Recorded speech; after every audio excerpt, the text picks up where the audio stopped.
Selamat pagi Pak Bagus dan teman-teman. Di sini saya akan menjelaskan tentang sistem koordinat. Perkenalkan, nama saya Bayu Teguh Santoso dari kelas 11 TPGM absen 04. Sistem koordinat. Mesin CNC adalah mesin yang bekerja dengan gerakan dasar sesuai dengan arah koordinat Kartesian, yaitu di sumbu X, Y, dan Z. Untuk mempraktekannya bisa dilihat di gambar. Lokasi sistem koordinat relatif terhadap mesin bergantung pada tipe mesin. Arah sumbu mengikuti aturan ikat jari tangan kanan sesuai dengan DIN 66217. Ketika kita berdiri di depan mesin, arah jari tengah tangan kanan merupakan arah sumbu utama spindle. Berikut kemudian berlaku. Ibu jari menunjuk ke arah sumbu X positif, telunjuk menunjuk ke arah sumbu Y positif, dan jari tengah menunjuk ke arah Z positif. Dalam prakteknya ini dapat terlihat sangat berbeda pada berbagai jenis mesin. Selamat siang, saya Benaya Pramudito dari kelas 11 TPGM absen 5 akan menjelaskan tentang sistem koordinat, yaitu yang tentang MCS dan WCS, yang dimana artinya MCS itu adalah Machine Coordinate System, WCS adalah Work Coordinate System. MCS itu artinya adalah titik nol mesin yang telah ditentukan oleh pembuat mesin dan tidak dapat diubah. Kalau WCS itu adalah Work Coordinate System, itu pada koordinat pada benda kerja. Artinya adalah pada posisi depan benda kerja yang tercekam merupakan titik nol benda kerja. Ini juga merupakan sistem koordinat asal benda kerja untuk aksis X dan aksis Z yang digunakan pada program. Contoh program sinumerik 808D menggunakan koordinat yang didapatkan dari standar mode DIN tipe 6621. Sistem ini merupakan standar internasional dan menjamin kecocokan antara koordinat mesin dan program. Fungsi utama sistem koordinat adalah memastikan panjang pahat dan radius pahat terhitung secara akurat pada masing-masing aksis. Selamat siang Pak Bagus, saya Beradinus Afetribowo, 11 TPGM nomor 6, kelompok 2. Selanjutnya adalah metode pengukuran koordinat.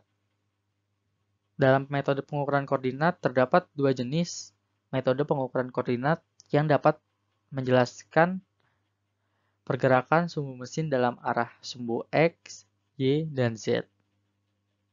Kedua jenis metode pengukuran koordinat tersebut adalah yang pertama, metode pengukuran mutlak atau yang sering disebut absolut. Yang kedua itu adalah metode pengukuran dengan pertambahan atau berantai. Dan metode pengukuran dan pertambahan ini sering disebut dengan incremental. Kedua sistem koordinat ini tidak memiliki perbedaan dalam menghasilkan pengerjaan. Hanya saja yang membedakan ialah terletak pada metode penyusunan program numerik yang berupa kode G-nya. Jadi yang menjadi perbedaan adalah program numeriknya. Sehingga ketika kedua sistem koordinat tersebut dibuat dan dioperasikan pada mesin CNC, akan menghasilkan bentuk profil yang sama. Letak perbedaan yang lain ialah ketika melakukan penentuan titik nol, yaitu untuk menjalankan pergerakan pahat. Selain itu, lebih ke tingkat kenyamanan pemrograman. Ada sebagian orang yang merasa lebih nyaman dengan penyusunan kode G dengan sistem absolut, dan ada sebagian juga yang nyaman dengan sistem incremental. Nah, dalam aplikasi di mesin CNC, kedua metode pengukuran koordinat tersebut dapat saling dikombinasikan. penggunaannya secara bersamaan sesuai kebutuhan. Nah, ini ada dua gambar penggunaannya ya, absolute dimensioning dan incremental dimensioning. Dan yang akan kita bahas adalah, yang akan kelompok kami bahas adalah incremental dimensioning. Terima kasih. Ya, di sini saya akan melanjutkan. Sebelumnya, perkenalkan saya Bonifasius Bagas Setiawan, absen 7 dari kelompok 2, Incremental Dimensioning. Dalam hal ini terjadi proses penentukan titik tetap atau titik nol pada benda kerja yang terjadi berulang kali. Maksudnya, setiap kali berhenti, koordinat tujuan terakhir tersebut digunakan sebagai acuan atau referensi untuk mengukur koordinat tujuan selanjutnya. Jadi, sehingga semua penulisan ukuran dari setiap pergerakan yang telah dilakukan, tanda pengenangan plus atau minus, artinya bergerak ke kanan atau ke atas untuk plus, bergerak ke kiri atau ke bawah untuk minus. Selanjutnya, kelebihan dari proses ini, metode ini merupakan metode dengan manajemen yang sederhana. 2. Penggunaan tidak perlu menunggu sampai seluruh sistem dikirim untuk mengambil keuntungan dari sistem tersebut. 3. Resiko untuk kegagalan proyek secara keseluruhan lebih rendah, walaupun masalah masih dapat ditemukan pada beberapa instrumen. Selanjutnya adalah kekurangannya. Kemungkinan tiap bagian tidak dapat diintegrasikan. Kedua, harus open arsitektur. Maksudnya open arsitektur adalah dengan membuka benda yang ingin diintegrasikan. Sekian dan terima kasih.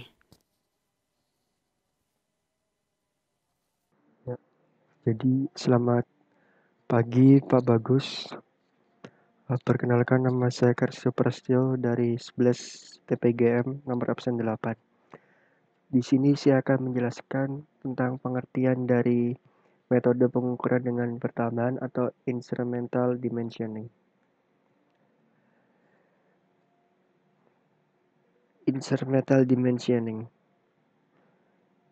yang dimaksud dengan itu adalah metode pengukuran koordinat yang menggunakan koordinat tujuan terakhir yang kemudian digunakan sebagai acuan atau referensi untuk pengukuran koordinat tujuan selanjutnya. Seperti pada gambar berikut yang telah diberi oleh sekolah.